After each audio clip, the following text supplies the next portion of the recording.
Lorsque des morceaux d'histoire extraordinaires arrivent au comptoir de Pawn Stars, l'impossible semble soudain ordinaire.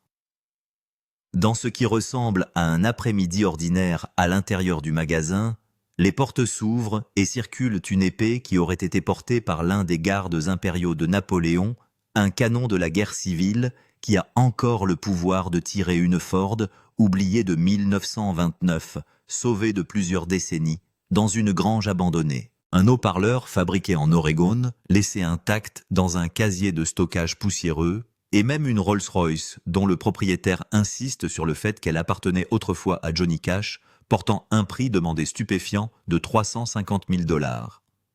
Chaque objet arrive enveloppé dans une histoire, et chaque vendeur franchit ses portes en croyant que son trésor est enfin sur le point de recevoir la reconnaissance et l'argent qu'il pense qu'il mérite. Chaque propriétaire a une confiance totale dans la valeur de ce qu'il possède. Ils ont passé des années à protéger ces objets, à rechercher leurs origines, et à se convaincre que l'histoire seule garantit un gain extraordinaire.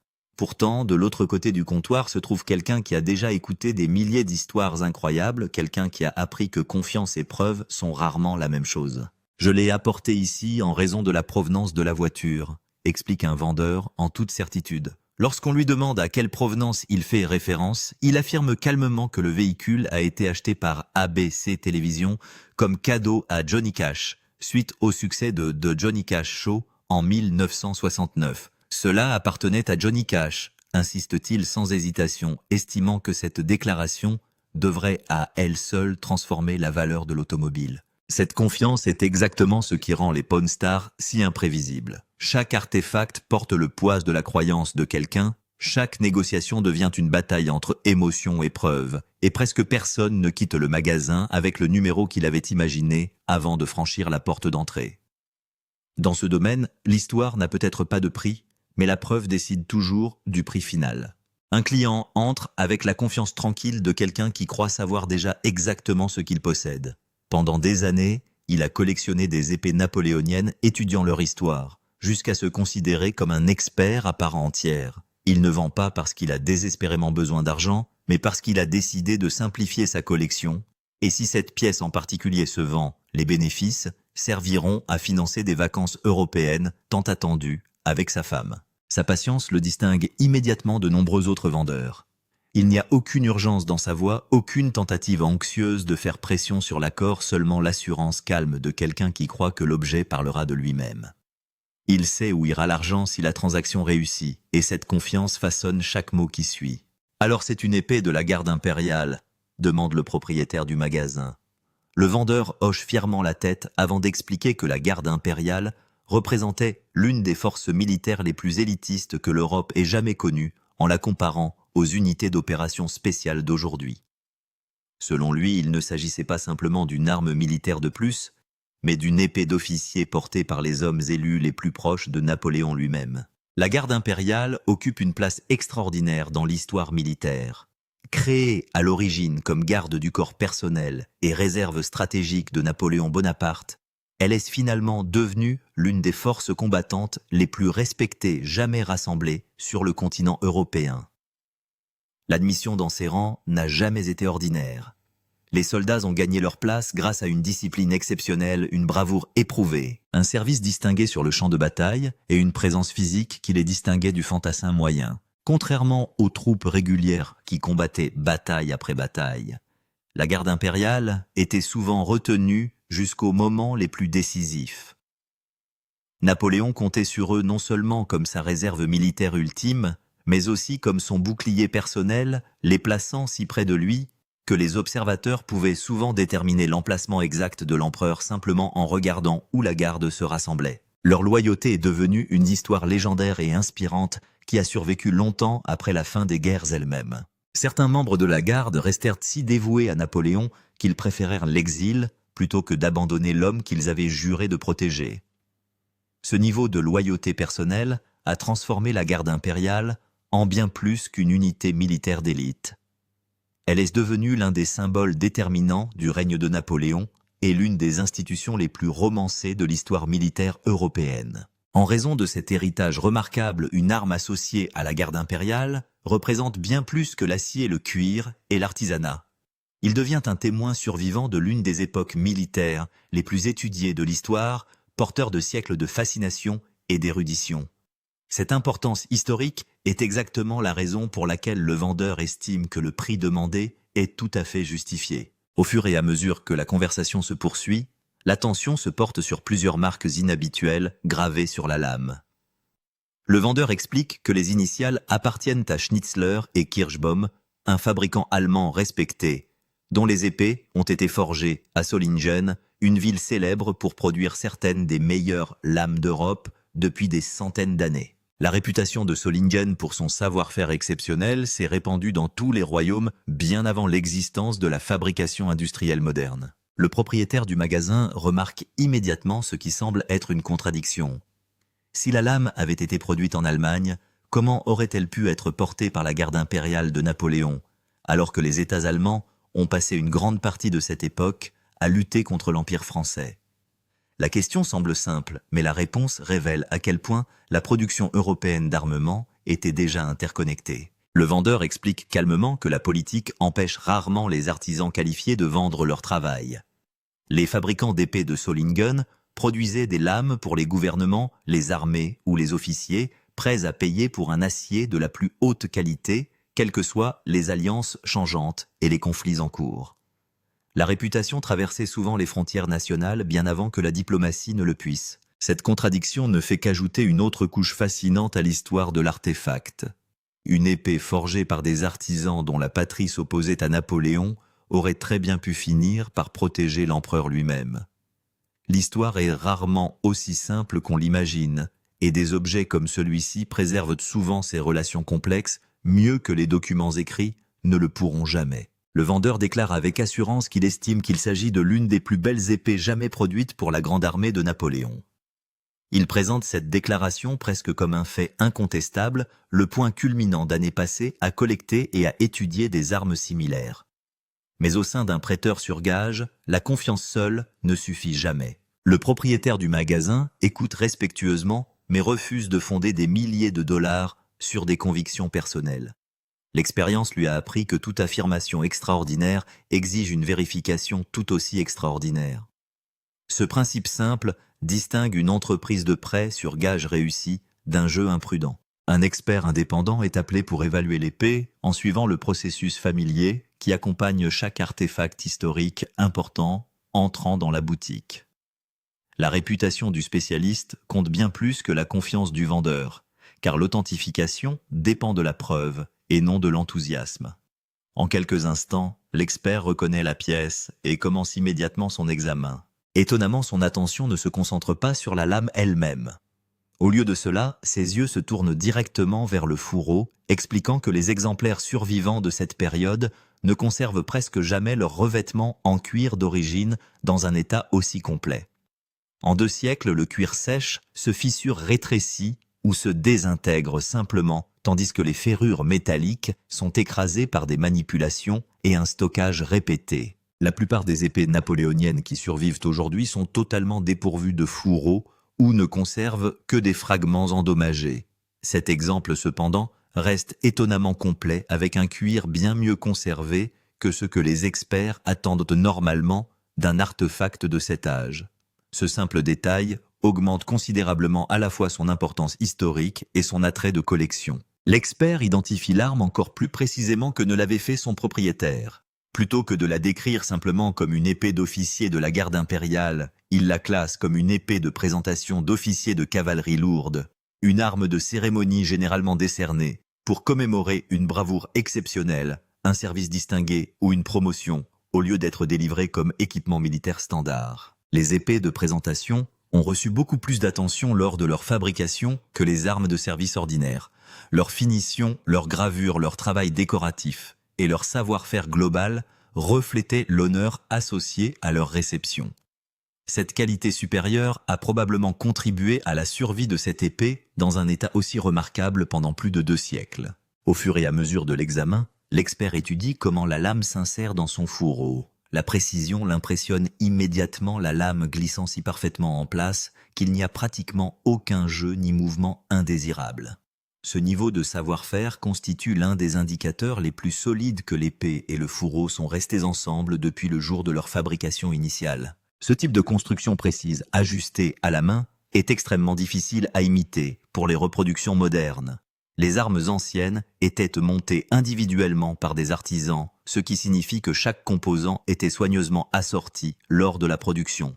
Les collectionneurs et les authentificateurs accordent souvent autant d'attention à la façon dont les pièces s'assemblent qu'aux pièces elles-mêmes, car les composants incompatibles exposent souvent des reproductions ultérieures ou des contrefaçons assemblées. Il existe néanmoins une caractéristique qui, selon les souhaits des experts, a survécu. Il explique que les épées de cette période étaient généralement finies avec un riche traitement de surface bleue similaire dans son concept au bleuissement utilisé sur les armes à feu antiques. Sur cette finition bleu profond, les décorations dorées et les motifs gravés se seraient démarqués de façon spectaculaire, créant une apparence bien plus frappante que ce qui reste aujourd'hui. Malheureusement, les siècles ont effacé presque toutes les traces de ce bleuissement originel. Une légère oxydation superficielle s'est propagée sur certaines parties de la lame, atténuant le contraste qui rendait autrefois son œuvre décorative vraiment spectaculaire. Malgré tout, suffisamment de détails originaux subsistent pour démontrer à la fois l'authenticité de l'arme et sa préservation remarquablement soignée. Après avoir effectué son examen, l'expert livre sa conclusion. Malgré l'absence de finition bleuie, l'épée reste authentique, historiquement significative et exceptionnellement bien conservée pour son âge. Selon les conditions actuelles du marché et des ventes comparables, il estime sa juste valeur marchande à environ 3 900 $. L'évaluation fait immédiatement basculer la négociation dans une direction complètement différente. Le vendeur est entré dans le magasin dans l'espoir de recevoir 5 800 $ pour l'épée, estimant que sa rareté justifiait chaque dollar de ce chiffre. Le prêteur sur gage répond avec une offre d'ouverture de seulement 2 300 $, créant un écart suffisamment large pour qu'aucune des deux parties ne semble être sur le point de parvenir à un accord. Des années de collection ont appris au vendeur exactement comment fonctionne ce marché. Il comprend les prix récents, reconnaît les atouts de l'arme et refuse de négocier dans une position désespérée simplement parce qu'il se trouve dans un prêteur sur gage. Fidèle à son expérience, il insiste sur le fait qu'il ne peut rien accepter en dessous de 3 700 $, répétant une fois de plus qu'il estime qu'il s'agit de l'une des plus belles épées jamais produites pour la grande armée de Napoléon. La négociation devient un lent combat de patience. La boutique augmente progressivement son offre, passant d'abord à 2 700 $, puis s'étendant jusqu'à 3 000 $, tout en la qualifiant de plafond absolu. Finalement, après une nouvelle série de discussions et de calculs réticents, l'offre monte une dernière fois à 3 300 $, laissant les deux hommes décider si des siècles d'histoire peuvent combler la distance finale entre ce que vaut l'épée et ce que quelqu'un est réellement prêt à payer pour l'acquérir. Avec l'aveu ouvert que cela ne semble pas bien de monter aussi haut, sur une pièce qui doit être revendue à quelqu'un d'autre. Réaliser un bénéfice avant que le magasin ne reçoive $1. Les deux nombres ne se rencontrent jamais. Le vendeur dit « non », prend son épée et part l'afficher dans sa propre bibliothèque à la place. Aucun accord n'arrive.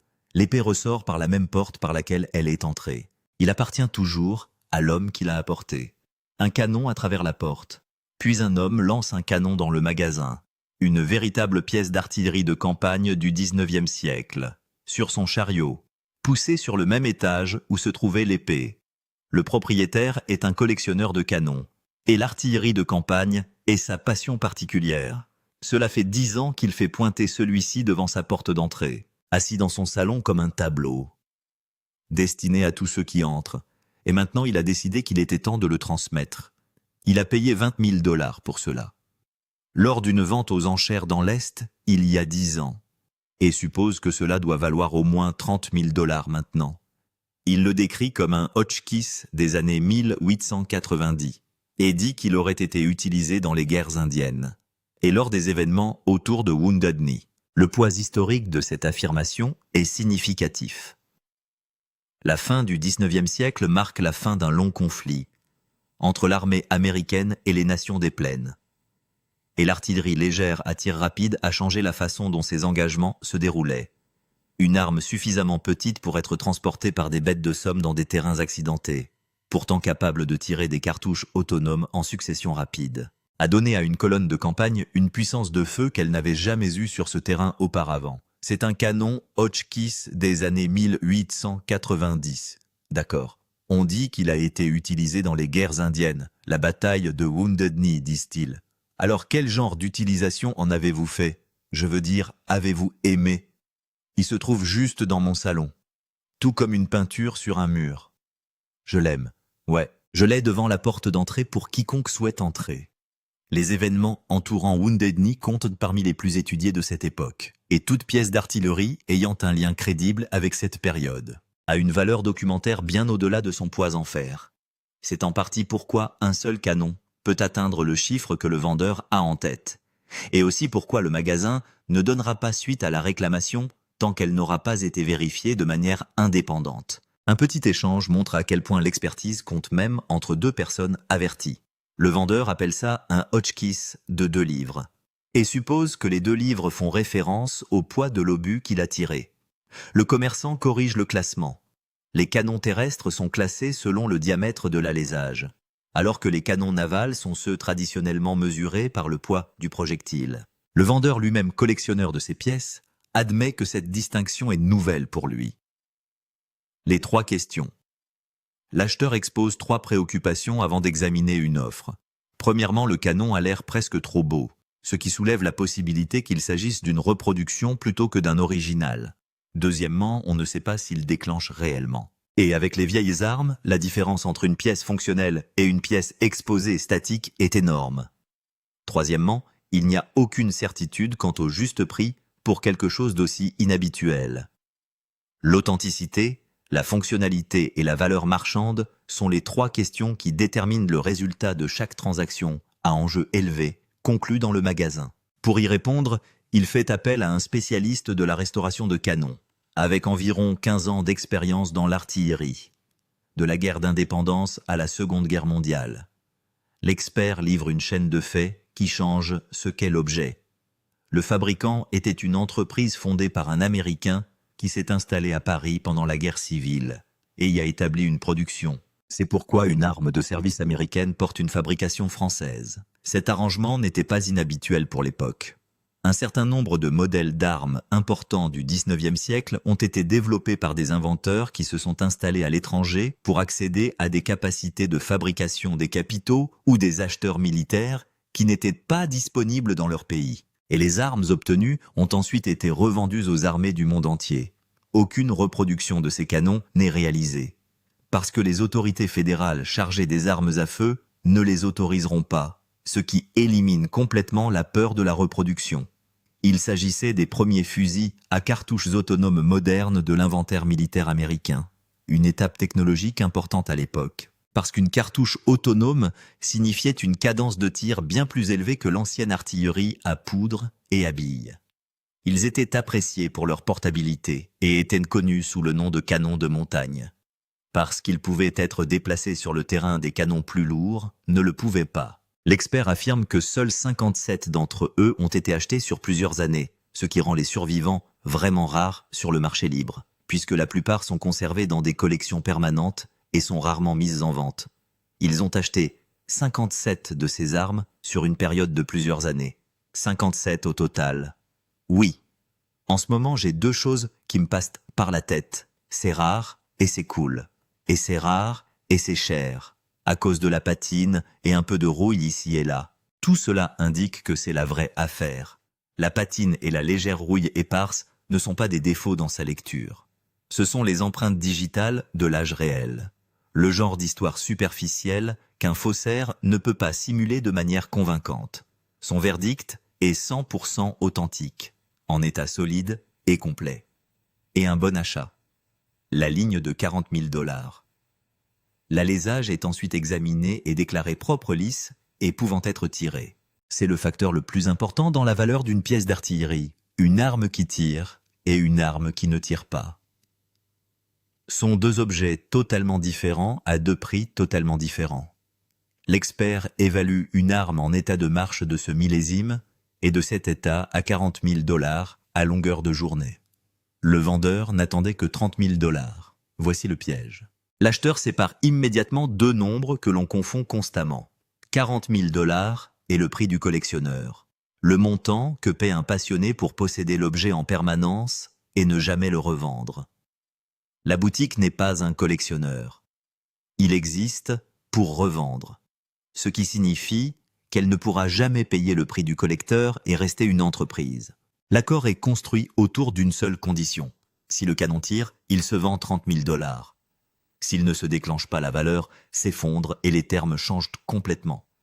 Ils l'emmènent en terrain découvert pour régler la question. Les munitions ont leur propre histoire. Les obus étaient à l'origine transportés dans des caisses en pin chargées sur des mules à côté du canon. Les cartouches originales étaient explosives, avec à peu près la force destructrice d'une grenade à main moderne, et les tirs réels de ce type sont désormais strictement interdits. Des projectiles en aluminium inerte sont donc utilisés pour le test. La pièce est chargée, la longe est tirée, et le canon tire proprement et correctement. La condition est remplie exactement comme convenu. 30 000 $ changent de main, et une pièce de l'histoire de l'artillerie du 19e siècle sort par la même porte par laquelle elle est entrée. Maintenant, propriété de la boutique. Une grange, une Ford et un Paris. Tous les trésors n'arrivent pas terminés. Certains arrivent sous forme de potentiel brut. Un homme apporte une Ford Roadster de 1929. Il dit avoir trouvé dans une grange à Stockton un modèle A entièrement en acier. Il porte toujours sa carrosserie, ses ailes et ses marchepieds d'origine. Le modèle A occupe une place particulière dans l'histoire de l'automobile américaine. C'est la voiture qui succéda au modèle T, produite en très grande quantité à la fin des années 1920, et c'est devenu l'une des plateformes les plus fortement modifiées de l'histoire du hot rodding, parce que l'offre était importante et que le design était simple à réaliser. Des décennies de cette culture signifient que les véritables survivants possédant de l'acier d'origine sont désormais rares, parce que beaucoup ont été découpés, restructurés ou remplacés par coques en fibre de verre au fil des années. Mécaniquement, celui-ci est largement sain. Le moteur tourne, et les freins, la transmission et l'arrière fonctionnent tous. Cosmétiquement, c'est une coquille. En fait, vous ne le croirez pas, mais je l'ai trouvé dans une grange à Stockton. Ce que vous voyez est ce que vous obtenez. J'ai acheté cette voiture il y a environ 2 ans, et je n'ai pas assez d'argent pour finir ça.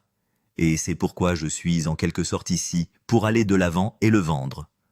Elle n'a ni peinture, ni revêtement, ni pare-brise. Il l'a acheté environ 2 ans plus tôt. Il contient environ 10 000 $ et n'a pas l'argent pour terminer le projet. C'est pour cela qu'il vend. Le corps entièrement en acier est le détail qui porte le plus de poids. Parce que l'acier d'origine, plutôt qu'une carrosserie reproduite, est le fondement de la valeur de la voiture. La négociation est courte et peu sentimentale. Le magasin recherchait un hot rod depuis un certain temps, mais pas un qui soit allé aussi loin. Et le travail à accomplir est considérable. Une offre d'ouverture de 5 000 $ est catégoriquement refusée. Une offre de 7 000 $ est contrée. Il partage la différence et règle le montant à 7 500 $. Sur le papier, le vendeur perd un peu par rapport à ce qu'il a dedans. Et il dit qu'il est en paix avec ça, en espérant principalement que la voiture soit terminée et transformée en quelque chose qui vaut la peine d'être conduite. Ce que coûte vraiment la restauration. La voiture va dans un atelier de customisation, où la peur permanente avec n'importe quelle vieille voiture est la même. La restauration est le genre de projet où les travaux peuvent stagner à mi-parcours, contre un problème trop vaste pour être abandonné, et trop cher pour être ignoré. Il s'agit du risque financier central dans toute l'économie des voitures de collection. Le prix d'achat d'une voiture de projet est souvent le plus petit montant impliqué, et le coût réel est enfoui dans la main-d'œuvre. Cela ne peut être estimé avec précision tant que le corps n'est pas dépouillé. Et l'état mécanique est entièrement exposé. Le plus difficile s'avère être exactement ce qui était caché sous la surface. La carrosserie était si rugueuse qu'il ne restait presque plus de panneaux droits sur toute la voiture, et l'amorçage, le remplissage, le blocage et le martelage du métal nécessaire pour le rendre droit. Cela a pris plus de temps que toute autre étape de la construction. Le moteur nécessitait un travail de soupape, un système de carburant nettoyé et une configuration de filtre à air reconstruite. Les travaux de finition ont suivi. Longue flamme traditionnelle dans le style de la vieille école. Rehaussez-le de rayures blanches qui rehaussent le design. Au total, environ 8 000 $ sont investis dans la voiture entre l'achat et la main-d'œuvre. Et le hot rod fini est évalué à environ 30 000 $. L'objet n'a jamais été le prix. Le travail était. Un homme arrive avec un haut-parleur modèle Leslie, une grande armoire tournante construite au début des années 1960. Il l'a trouvé couvert de poussière au fond d'un casier de stockage. Il a acheté aux enchères. Il espère 500 $ et dit qu'il se contenterait de 200 $. Il n'a pas de cordon d'alimentation et ne peut pas prouver qu'il fonctionne. Ces haut-parleurs ont été construits à l'origine pour les orgues, avec un élément rotatif à l'intérieur qui projette le son dans une pièce et peut faire vibrer physiquement les murs. Et en état de fonctionnement confirmé, les modèles recherchés peuvent se vendre à plus de 1000 $. Une unité non testée et sans cordon est un pur pari. Parce que la remise à neuf peut coûter plus cher que ce que vaut finalement l'enceinte. Est-ce que ça marche? Je ne suis pas vraiment sûr. Je n'ai pas le cordon d'alimentation pour cela, mais vous pouvez voir qu'il bouge librement. Savez-vous pourquoi ça tourne? Cela fait résonner davantage le son. Si cette chose fonctionne correctement et que vous la branchez, elle fera vibrer ses murs. La transaction se clôture à 200 $. Le réparateur recadre entièrement l'objet. Ce n'est pas un haut-parleur générique. Le modèle est celui que les musiciens en activité recherchent activement. Le design Leslie remonte aux années 1940 et a été construit autour d'une idée volontairement inhabituelle. Au lieu d'un haut-parleur fixe, il utilise des éléments rotatifs qui tournent physiquement. Et le mouvement du son dans l'air produit une tonalité tourbillonnante et changeante qu'un haut-parleur fixe ne peut pas créer. Mécaniquement, l'unité est un amplificateur à tube avec des cornes rotatives sur le dessus et un grand woofer en dessous. Et ce mouvement est tout l'intérêt de tout cela. L'effet ne peut pas être reproduit numériquement d'une manière qui correspond entièrement à l'original et ne peut pas être acheté prêt à l'emploi dans une boîte. Des générations de musiciens de rock et de studios bien connus utilisent ces unités sur scène, et en enregistrement, c'est pourquoi un modèle souhaitable en état de marche conserve sa valeur comme il le fait. Mais voici le problème. Le coût réel ne peut être connu que lorsque l'unité est ouverte sur le banc. Il a besoin de peinture d'une inspection interne complète de test du moteur, et les connecteurs sont gravement corrodés après des années sans alimentation. La restauration s'avère brutale et totale. Des souris vivaient à l'intérieur du placard. Le technicien applique 4 couches de vernis frottés à la main pour ramener le bois reconstruit. L'intérieur libère les 2 moteurs en rotation qui s'étaient grippés à la suite d'années de dommages causés par les rongeurs, reconstruit chaque roulement lors du déplacement de l'assemblage et construit un tout nouveau préampli à tube. Il modifie également l'unité pour qu'elle puisse accepter une guitare, une basse, un chant ou toute autre source audio moderne, plutôt qu'un simple orgue, ce qui élargit considérablement le bassin d'acheteurs potentiels. Le haut-parleur d'origine à l'intérieur de l'enceinte s'avère être un composant rare et haut de gamme qui ne peut être égalé avec aucun autre élément actuellement vendu. Les chiffres sont clairs, 200 $ pour l'unité, 600 $ pour les travaux, 800 $ tout compris. Une unité modifiée de ce type se vend environ 2000 $. Un pari poussiéreux tiré d'un casier de rangement oublié devient l'un des achats les plus intéressants sur le marché. La Rolls-Royce de l'homme en noir. Le trésor final porte le nom le plus lourd qui lui est attaché, une Rolls-Royce Silver Shadow de 1970, conservée pendant des années, apportée par un homme qui en a demandé 350 000 $. La Silver Shadow elle-même est un modèle important dans l'histoire de l'entreprise.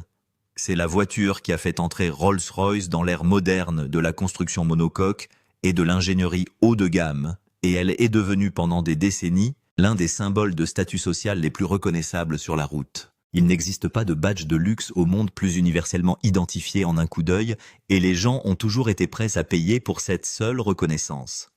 Mais le prix demandé pour cette voiture ne repose pas sur le badge. Cela repose sur une histoire, et le vendeur n'est pas venu seul. Il a amené un témoin pour le confirmer. Ma relation avec Johnny Cash remonte à longtemps.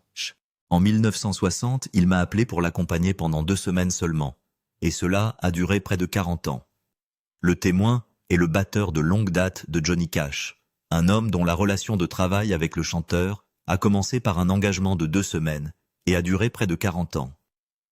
Cette durée d'association est importante, car elle fait de lui non pas un concessionnaire ou un courtier, mais un participant direct à l'époque d'où vient la voiture. Selon le batteur, la voiture a été achetée par une chaîne de télévision et offerte à Johnny Cash après le succès de son émission télévisée en 1969. Il dit qu'il était l'une des rares personnes en qui Cash avait confiance pour conduire la voiture personnellement. Il raconte un souvenir spécifique, une Rolls-Royce toute neuve, circulant en ville, avec sa lunette arrière, réparée avec du carton et du ruban adhésif, après que la vitre s'est brisée par temps froid et qu'il n'y avait pas d'autre solution miracle. Ce détail, un témoignage oculaire d'une personne nommée qui était présente, constitue la base entière du prix, quand un nom vaut de l'argent. Le magasin fait appel à un spécialiste des voitures anciennes, car un nom aussi important exige un deuxième avis indépendant avant qu'un numéro ne soit pris au sérieux. La voiture elle-même est impressionnante. Le moteur n'a jamais été démonté du châssis. Le cuir est entièrement d'origine et était haut de gamme lorsqu'il était neuf. La tête d'affiche est dans un état remarquable pour son âge. Avec 31 000 milles d'origine, la voiture roule solidement, tenant la route d'un véhicule de 1970, comme le note ouvertement le spécialiste. C'est un véritable survivant dans son état d'origine. Le problème n'est jamais la voiture. Le problème est le numéro attaché au nom. Le spécialiste dresse une comparaison difficile. Il dit qu'une autre Rolls-Royce de 1970, qui aurait également appartenu à Johnny Cash, a été vendue aux enchères pour 49 500 $, ce qui placerait cette voiture à peu près dans la même fourchette de 50 000 $. Le batteur s'oppose fortement à la comparaison. Il insiste sur le fait que la voiture mise aux enchères était une limousine marron, une voiture plus longue que celle-ci, que Cash n'a jamais possédée et n'a même jamais vue. Le propriétaire du magasin avance un argument plus froid. Si une salle remplie d'enchérisseurs croyait qu'une voiture appartenait à Johnny Cash et payait en conséquence, alors le résultat de l'enchère correspond à ce que le marché considère réellement comme valant une voiture de Johnny Cash, que sa provenance soit saine ou non. Je dois le mettre à peu près dans la même zone à 50 000 $. La voiture dont vous parlez était une limousine marron plus longue que celle-ci. Johnny Cash n'a jamais possédé la voiture. Johnny Cash n'a jamais vu la voiture. Et bien le fait est que les gens, si c'était dans une vente aux enchères, et que tout le monde pensait que c'était celle de Johnny Cash, c'est ce que vaudrait une voiture de Johnny Cash. Bien sûr. D'accord. Le fossé est infranchissable. La boutique ne dépassera pas 50 000 $. Le vendeur ne descendra pas en dessous de 200 000 $. Il n'y a pas d'accord, seulement une séparation de respect mutuel entre les deux parties. La voiture était plutôt destinée aux enchères, où un collectionneur dédié de Johnny Cash fixera le prix que le marché libre décidera de sa valeur. Ce que mesure réellement le compteur. 6 trésors, 6 verdicts. L'épée est repartie à 3 300 $, lorsque son propriétaire a refusé de casser 3 700 $. Le canon s'est vendu 30 000 $ dès l'instant où il a tiré. La Ford est partie pour 7 500 $ et est revenue pour 30 000 $. Le haut-parleur poussiéreux a transformé 800 $ en 2000 $. La Rolls-Royce de Johnny Cash ne s'est jamais vendue du tout, car aucun acheteur ne saurait dire ce que vaut une légende. Les objets ne l'ont jamais été, sont l'histoire. L'histoire était celle des quelques minutes où l'histoire rencontrait un numéro et quelqu'un devait décider si les deux allaient ensemble. Les offres les plus intéressantes sont celles qui ne sont jamais conclues et les téléspectateurs peuvent déterminer ci-dessous lequel de ces trésors valait réellement le risque.